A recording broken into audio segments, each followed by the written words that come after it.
Halimbawa po yung kay Ginoong Trillanes, yung Make My Day, sige, ngak-ngak ka ng ngak, punta ka dito, pusasan mo ako. Even before that, ang dami po nito eh. Even in our show, sinabi po ninyo, before pa ho yung arrest warrant na yan, na kapag dumating yan, I will be man enough, haharapin ko yan, hindi ako takot. And then, yung eksena po na napanood ng mga Pilipino na kayo nagkukumahog na tumatakbo at iniiwasan yung NBI, how do we reconcile that? Self-preservation yan. Sino ba namang tanga na gusto magpapahuli? Sabihin na lang niyo ako na ako ay, okay lang, sabihin niyo ako na ako ay duwag. Pero hindi ko po matanggap na sabihin niyo na ako ay tanga na nagpapahuli. Alam na puhulihin ka, magpapahuli ka. Pero yung pong inyong dating dati, no, na matapang, yung pong inyong dating na challenging, yung pong walang takot, di ba? Make my day. Meron pong mga ngayon, reaksyon na ngayon ganyan kayo, pero nung una na kayo po'y nakaupo sa pwesto hanggang sa bago dumating itong ICC warrant of arrest, iba ho kayo nun eh. Tila nakapagpapababa sa dignidad ng isang sitting senator and former chief PNP. Ano pong inyong take doon? After President Duterte, after you, sinong next? Baka kami na naman ang pakialaman ng ICC. So palpal ka tuloy, Ted Filon. Bakit ako papayag? So ganun katapang yung aking stance noon. Dahil alam ko, ang stand ng Philippine government is not to cooperate with the ICC. Alam nga naman, magtapang-tapangan pa rin ako na nahamunin ko si President BBM na, sige, isurrender niyo ako doon. Mababa talaga ang dignidad mo doon dahil tumakbo ka eh. Pero mas mababa ang dignidad mo kung ikaw ay tanga na magpapahuli. Sampal sa'yo yan, Ted Filon. Ha? Sampal sa'yo yan. Hindi na baling di ba? Hindi na baling mawalan ako ng dignidad. Hindi naman ako tanga. Opo. Following that logic, tanga ba si Presidente Duterte na magpahuli ng gano'n na lang? So ito mga kadunatics, panoorin natin ang interview ni Ted Filon kay Senator Bato de la Rosa. Kakaiba yung tono niya dito. Hindi friendly mga kadunatics, ha? Ito. Ayan. But before anything else mga kadunatics, nakakalungkot na balita. Ito. Diba?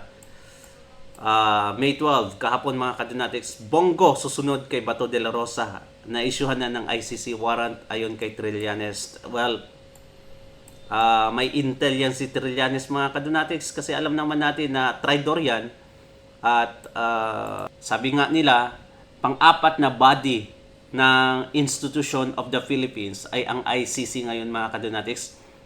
Instead na tatlo lang, the legislative, the judiciary and the executive, ngayon may ICC na mga kadunatics kaya kung saan sabi nila, kung nagigipit sa foreigner, kumakapit.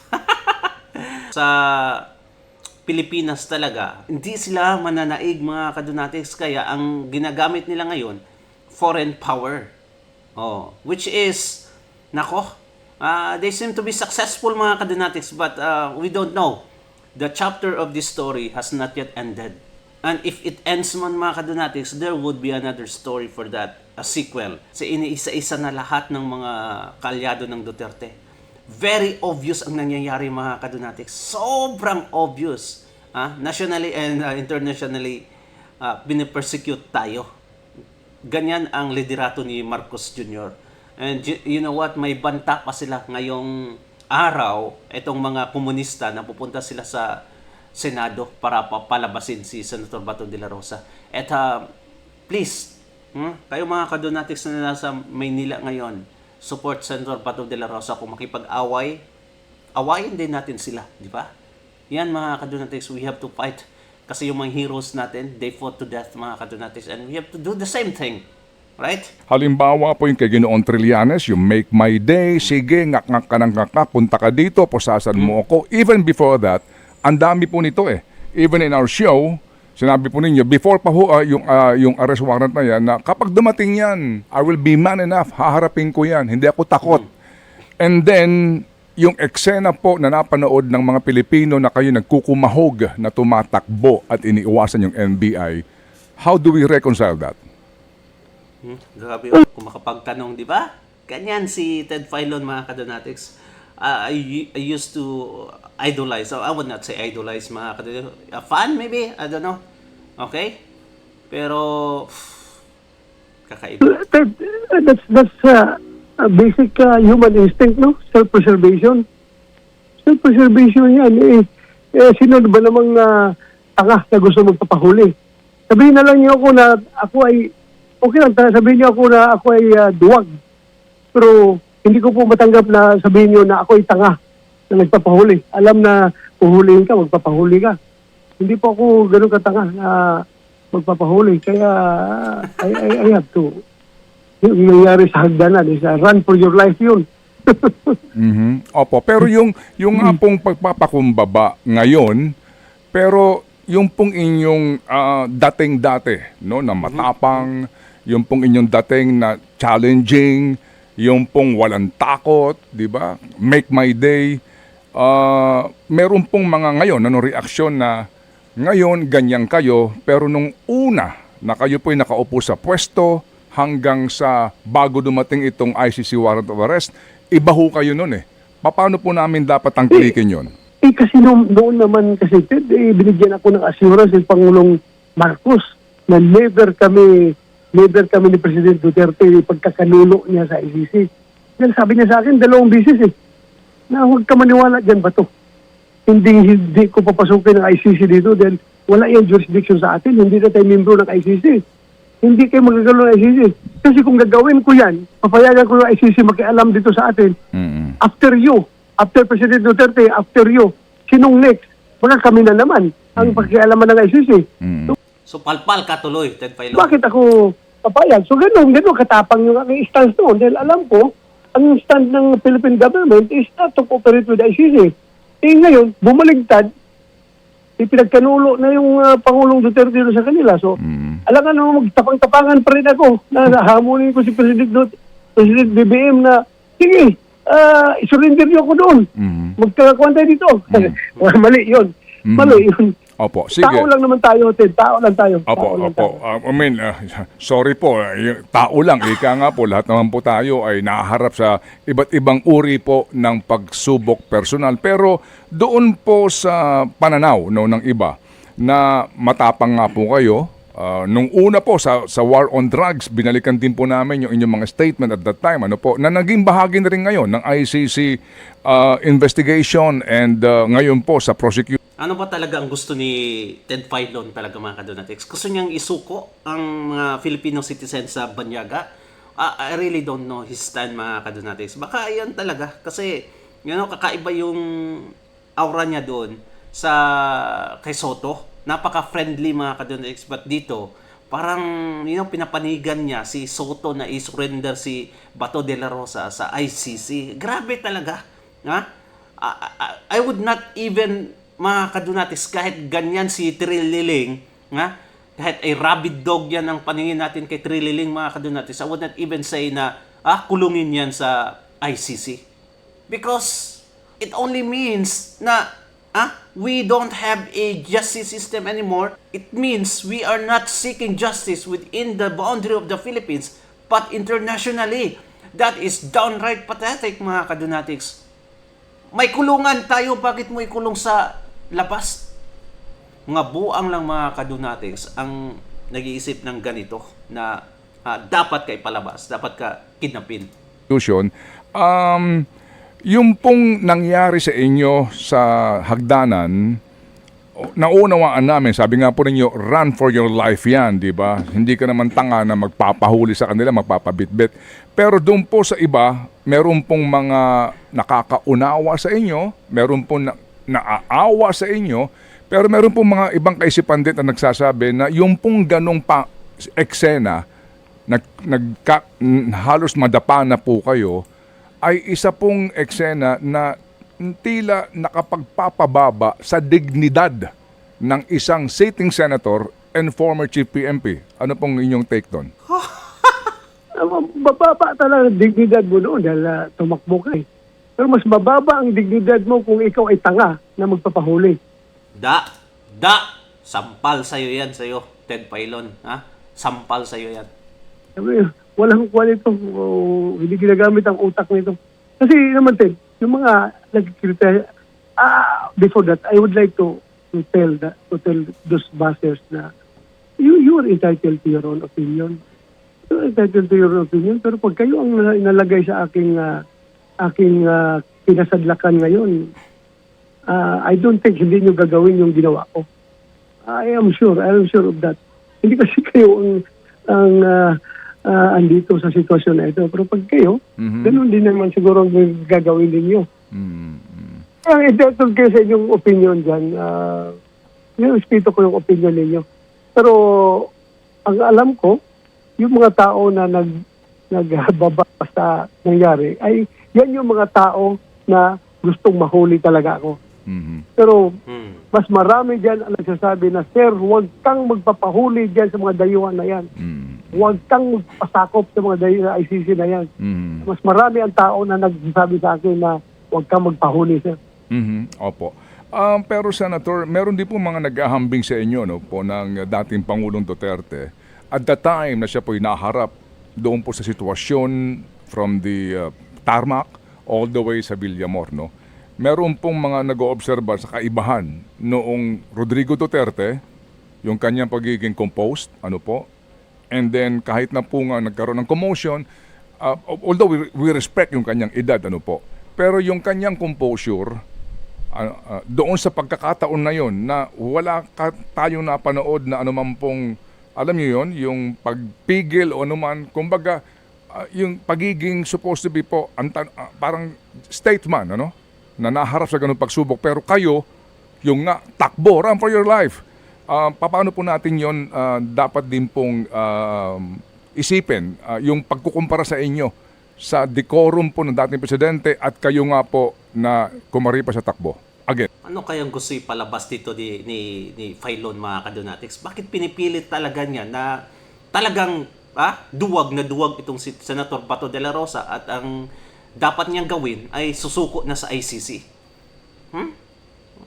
Itong si Filon, parang nagdududa na talaga ako dito, mga kadonatics. Iba naman si President Duterte. Wala siyang katulad. I can never be a President Duterte. I can just remain as Senator Bato. I am just an ordinary person.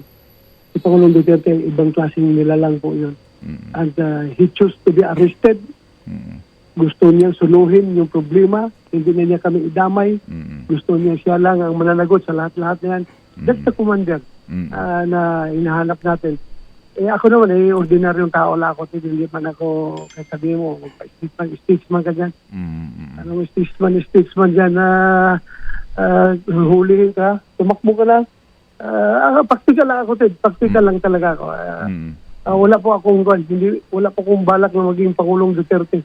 Pangulong Duterte ay iba talaga yon at prepared siya. Kaya nga siya, in-advisean, tinawagan ko pa na doon sa Hong Kong na, Sir, may naka-review na dito na huhulihin kayo. Lahat ng airport, ready na hulihin kayo. Sinabihan ko yung mga kasama niya, paabot kay Pangulong Duterte na huwag na kayong umuwi. Pero insisting talaga siya umuwi. Gusto niya magpahuli. Yun ang kanyang plano talaga. Gusto magpahuli. Ako naman, ang plano ko talaga ay hindi rin magpapahuli. Dahil hindi ko talaga recognize. And to answer that, mga kadonatics, aside sa pagiging matapang ni Tatay Digong, that time kasi, naniniwala si Tatay Digong na 100% mga kadonatics, okay, 100% na hindi siya kikidnapin to The Hague, mga kadonatics. Anong sabi niya doon? It's in the Constitution. Kahit anong mangyari, hindi niyo ako madadala. If I'm not mistaken, mga kadonatics, ito pa ang sabi ni Tatay Digong, you will not bring me alive. Parang ganun yung sabi niya, mga kadonatics. Naniniwala kasi si Tatay Digong na hindi isusuko ni Bangag si Tatay Digong kasi so many times niyang sinabi na hindi papapasukin yung ICC sa Pilipinas. He was so confident that time. And now, towards the end na parang nakikita niya na talagang dadalhin siya, Tatay Digong was already 84, mga kadonatics. Ang nagpupumiglas, yung mga kasamahan niya doon. He doesn't have the power, doesn't have the physical strength, mga kadonatics, na pumiglas pa Si Kitty Duterte, si Delgra, si Medaldia, sila yun mga kadonatics ang nagprotekta kay Ted Digong. Hindi niya na kaya. Although, we have to recommend his being statement mga kadonatics and being calm at the moment of chaos. Pero alam na natin alam na natin ginawa nila kay Tatay Digong, kidnap, tapos any appeals mga kadonatics na palalayain siya temporarily or interim release were canceled and void mga kadonatics. Hindi inaproba. So, it only means na there's no coming back for Tatay Digong, and Senator Bato de la Rosa knew exactly that mga kadonatics. Once he goes there is no coming back to the Philippines. Yan ang mangyayari. And of course, you have to run for your life. Kung makipagpatayan ka para hindi ka lang kidnapin mga kadonatics, you have to do that. At eto ang hindi maintindihan ni bias na Philo na to. Pero yung nga po, ika nga po ninyo, hindi na baling di ba? Hindi na baling mawalan ako ng dignidad. Hindi naman ako tanga. Opo. Following that logic, tanga ba si Presidente Duterte na magpahuli ng gano'n na lang? Hindi siya. Sabi ko nga, ready na siya na magpapahuli. Matagal na niya sinasabi yan, na magpapahuli ako. Kahit na in-advise siya na huwag magpahuli. Opo. Gusto na niya magpapahuli talaga. Sabi niya, given my age. Opo. Wala na, okay na ako. So kumbaga Senator Bato, again ito lang po yung mga reaksyon ng mga nanonood sa atin, nakikinig. So O reaction mo. lumabas po that the President is a man of his word. Pero kayo po, Correct. Sa dami ho ng inyong mga challenge, make my day, etc. Paano po 'yon? Ano pong again sa mga ito ho ngayon nanonood sa atin at marami pong Ako si Senator Bato de la Rosa, I would never mga kadonatics accept an interview with Ted Filon. Never again. Never again. Ngulit sa mga katanungan, yung nga po daw, you are a man of what? Sabihin niyo, wala akong isang salita. Yun ang gusto nilang marinig sa akin. Wala akong isang salita. Sabi ko, sige, hulihin niyo ako. Tingnan natin. Hulihin niyo ako. Ganito naman sa akin. Hindi ko naman sinasabi na, punta ka dito, hulihin mo ako at magsusurrender ako sa iyo. Hindi ko naman sinabi yun. Punta ka lang dito, hulihin mo ako. Tingnan natin kung mahuli mo ako. Wala naman kung sinabing gano'n. Tingnan mo kung mahuli mo ako. Wala naman kung sinabing gano'n. Now, Senator Bato de la Rosa, so many times ang sinabi niya, kung Philippine court ang nag-order na i-arrest siya mga kadonatics, walang problema sa kanya. He will handle it. Pero international, that's another story. Kaya nga, run for his life. At eto ay hindi maintindihan ni Ted Filon. Ewan ko anong nangyari sa kanya mga kadonatics na tila bang sinusuportaan niya ang ICC ngayon. Grabe. Sabi ko lang, sige, hulihin mo ako. Outburst of emotion yun, Ted. Outburst of emotion. Opo. Yung outburst of emotion. Sir, ito pong sitwasyon ninyo ngayon that, meron kayong protective custody sa Senado, yung po ding kaisipan na you are putting the entire institution in a bad light. Meaning, nadamay na po ang institusyon. Kasi nga din po, although we respect, meron po mga sang-ayon dito, may mga supporters kayo sa labas ng Senado, pero meron din pong kaisipan na bakit na lang, gaya po ng sinasabi ngayon, by the way, ng ilang minority senators na kung maaari kayo ay magpasailalim na nga, dito po sa prosesong ito, meaning sana nga maipatupad yung arrest warrant and then you go with the process kung ano man po ang gagawin po ng executive sa inyo, na sa ganon, hindi na po madamay pa ang buong Senado as an institution. Ano po ang inyong masasabi doon? Well, irespeto ko yung opinion nila. 5 sila na nagsasabing ganon. At yung iba naman ang sinasabi. Huwag kang huwag ka muna magpahuli at i-exhaust mo lahat ng all available legal remedies bago ka finally Kung wala na talaga, so wala na ibang paraan, so yun ang gagawin natin. Pero huwag naman silang atat na mag-surrender kagad ako. Grabe naman sila. Sa tagal namin nagsasama sa Senado, gano'n na lang na ikuan tayo. Parang, ano tawag sa Bisaya, patid, abugin ka. Yung parang, chuk, alis ka dito at ginugulo mo lang Senado. Bakit? Hindi pa ba ito nangyari noon? Masyado lang sila selective. Sa panahon ni Trillanes, nangyari yan. Panahon ni De Lima, nangyari yung ganyan.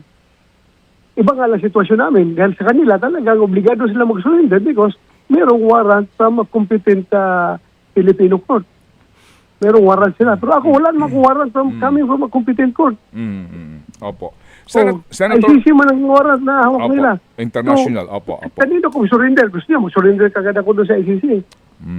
Senator, yung pong pahayag ninyo na kayo po ay Pilipino, ano po, kayo dapat bigyan proteksyon ng ating gobyerno, ng Estado, and then kaninyo, wala naman kayong ginawang masama, wala naman kayong inagabyado. Tama ba rinig ko? Wala ho kayong mga, di ba, mga kung ano man pong pagkakasala sa bayan. Sa kabilang banda po, yung mga victims and the families of EJK, iba ang sinasabi. So, paano po, ang inyong mensahe tatanggapin kaya noong mga Grabe talaga to si napatay na mga pulis at questionable umanong pagkakapatay na ang sinasabing pinanggalingan ng utos, kundi man utos direkta, inspirasyon ay ang mga pahayag nyo nung kayo nakaupo pa bilang Chief PNP? There are always two sides of the coin, Ted. That's normal. Merong merong pabor at merong hindi pabor sa yung ginagawa. Kaya, titingnan ko lang naman kung sabihin mo maraming hindi pabor, mas marami naman ako nakikitang pumapabor sa ginawa natin. At yung nga natin, since graduate ako ng PMA-TED, I've been serving this country faithfully to the best of my ability.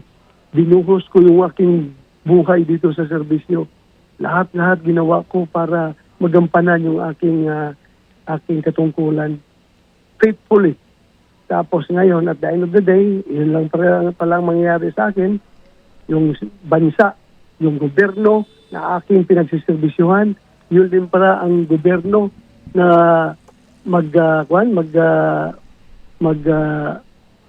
sa Tagalog yung magkanulo sa akin doon sa foreign court. Yun din lang pala. So, masakit para sa akin. Masakit sa akin. Wala naman akong talagang pinatay diyan sa war on drugs. Wala man akong binaril. Wala man akong inutosan na patayin mo yan. Never ako nag-utos ng gano'n, ng illegal order. So, kaya doon masasabi ko sa punto niya na masakit. It's very unfair. It's very unfair for me at saka sa Philippine National Police na apektado dyan sa war on drugs. Very unfair. Senator Bato, earlier po nabanggit nyo na kaya ho kayo din napilitang pumasok, kung tama yung word ko, napilitan, dahil nga sa inyong desire to change the leadership in the Senate. Opo. Ano ho ang pinanggagalingan ng desire na iyon? Ang desire na iyon na lumabas ang katotohanan, Ted. About what? Yan, hanggat itong mga problema natin sa flood control scandal. Kasi kung hindi namin mababawi ang liderato ng Senado, sila pa rin na may hawak sa lahat at sila pa rin ang may hawak ng Blue Ribbon Committee, ay nakikita ko sa takbo ng mga hearing ay may problema. Merong pinagtatak. Yung nangyayari. Whereas yung panahon ni Senator Marcolita, no holds barred yun. Lahat ng dapat ilantad ninyo. So, kailangan, for the benefit of the Filipino people, sobra na, tama na yung korupsyon na nangyari. Ngayon, andyan, makikita natin na para bang hindi full blown yung ginagawang investigation. Opo. So kailangan talagang lumabas ang katotohanan dito. Okay. So Opo. in order to effect the change, we have to change literacy. Alright. So, inyo rin po nabanggit na yung mga dahilan, 1, 2, 3 kanina, ang binanggit din po ninyo, yung paparating na impeachment, no, ni VP Sara. Kaya ho kayo talagang Yes. naobliga rin na magsumipot na personally. So, hindi maitatanggi na itong change of leadership na ito sa Senado ay may kaugnayan talaga sa impeachment ni VP Sara.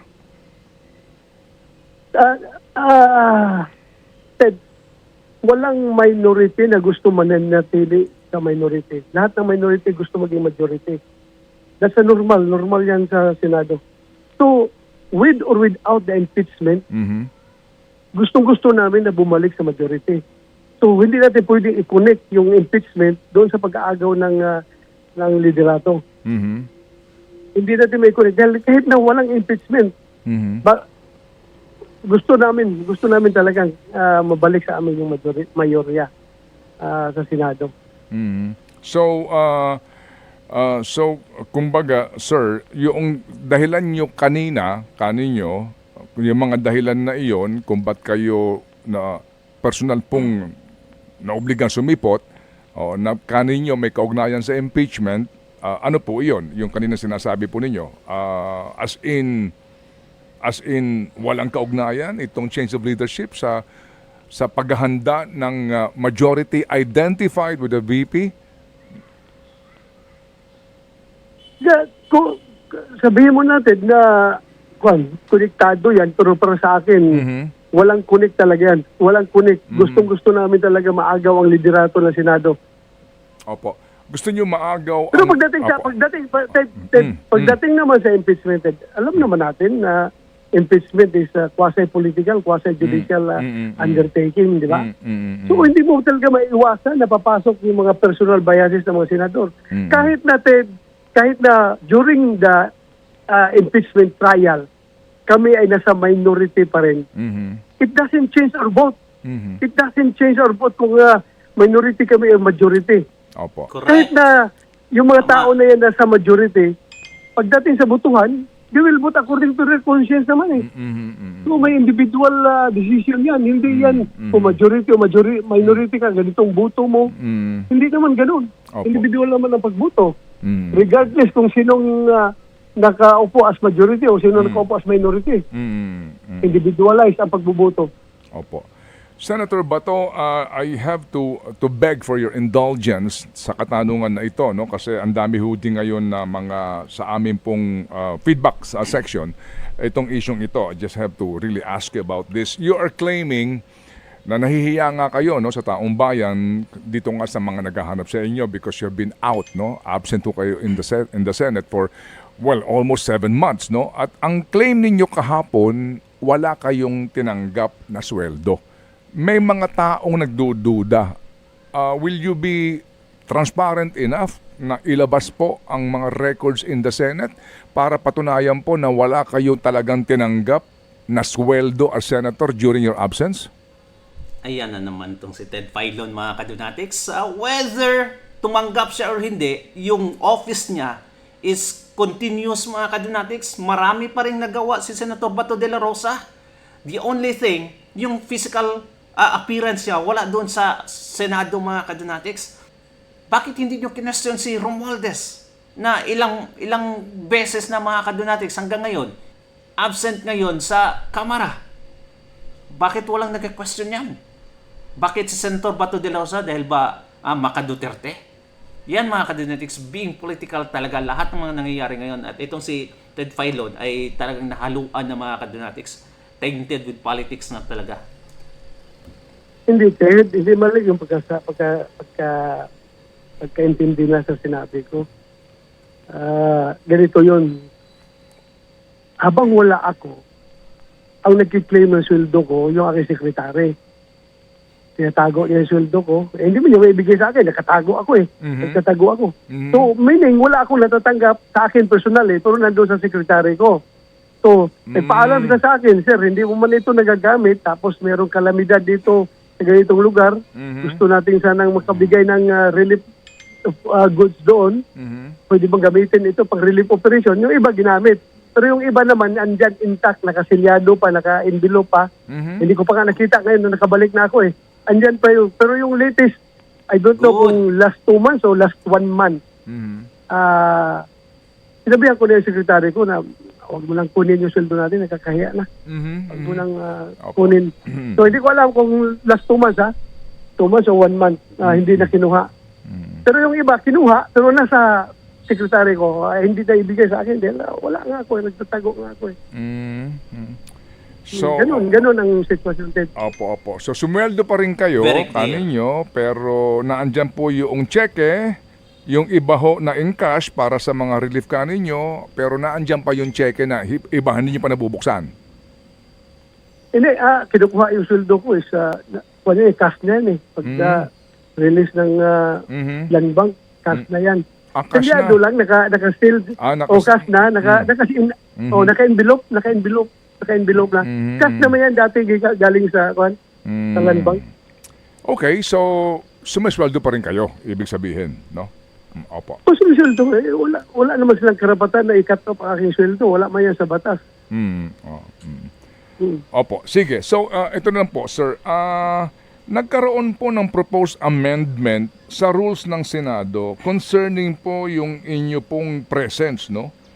As a matter of fact, may amendment na ipinropose nga po, no? Ang sinasabi ngayon dito, kasi dati-rati po, maaari lamang magkaroon ng sesyon kung saan po ang presensya ng miyembro ay online, no? Zoom o anumang po kaparaanan gamit ng teknolohiya kung mayroong tinaguriang force majeure, no? That's the original rules po ninyo sa Senado. Ngayon, gusto nilang ninyong baguhin. Ngayon po, binabanggit lang dito, tatanggalin na po yung provision ng force majeure. Ang binabanggit ngayon dito ay ang justifiable reasons na lang. Meaning, ito ba'y naaprubahan? Kasi ang sinasabi po ng iba na ngayon, nagdidesenyo na po ang Senado na specific rules to favor you kung kayo magtatago pa ulit para kayo makapag-attend sa session by Zoom na hindi naman daw patas doon sa talagang physically ay pumupunta sa sesyon kasi nga din po gusto po na maging perfect attendance. Totoo ho ba ito na naamyendahan na ho ba ito at ito po ang inyong sinusulong? Hindi ko alam, Ted. Actually, hindi ko pa masyado na pakinggan yung... Kasi this is it by second day o third day na dito sa Senado ngayon. Mhm. Pag-aralan ko yun, Ted. Pag-aralan ko, titingnan ko kung ano yung laman ng amendment ng rules ng Senado na yan.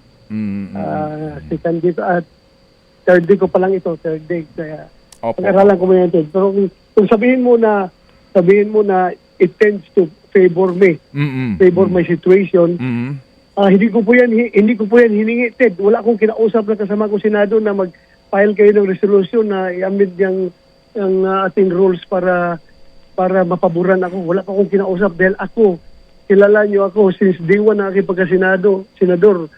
Tingnan mo yung record ko almost every year, every year ko 100% attendance ako. Wala akong absent. Wala akong absent. Meron lang atong recorded ata absent, isa, dalawa. Pero all the rest, kuwan ako Okay. yung perfect attendance ako, Ted. Sige. Hindi po ako bulakbol. Hindi pa ako bulakbol, Ted, na gusto magpapakuya-kuya lang sa bahay para mag-attend ng session. Ayaw ko yun. Gusto ko perfect attendance. Nagmamarcha-marcha nga tayo sa PMA noon eh. Bakit pa ka ba mag-zoom dyan sa conference? Opo, sige. Bilad ka sa init. Opo, sige. So, Senator Bato, thank you for your time. Ano ho ba ang inyong mensahe ngayon kay Senator Sonny Trillanes? Kasi nakapanayam namin siya and as you siguro watch the news, no? Siya ay nagpunta lamang in the Senate para lang ho i-call yung daring nyo na make my day, no? Kaya siya nagpunta, hindi daw kasama yung taga-NBI. Meaning, sinasabi niya, ano na, Senator Bato, make my day, eto na yung arrest warrant dito. At sinasabi nga niya, kung yung napakinggan po, no, yun nga, yung mga binabanggit niya tungkol po sa inyo. Ano po ang inyong mensahe po sa kanya? Well, unang-una, the fact remains, no, na wala siyang role doon sa operation na yun dapat because hindi naman siya taga-ICC, hindi naman siya membro ng Interpol, hindi naman siya membro ng NBI, hindi naman siya membro ng any law enforcement agency. Bakit siya ang may hawak ng warrant of arrest? Yun lang tanong ko. Pero kung yung sabi niya na yung kasagutan yun sa pag-dare ko na punta ka dito, pusasan mo ako, gano'n. Then I appreciate him for that. Kung yan ang kanyang effort, gusto niyang yung gagawin yung gusto kong mangyari. Opo. Okay ka, Antonio, okay ka, Ton, okay ka. Alright. Pahabol lang po ito ng mga taga-news department.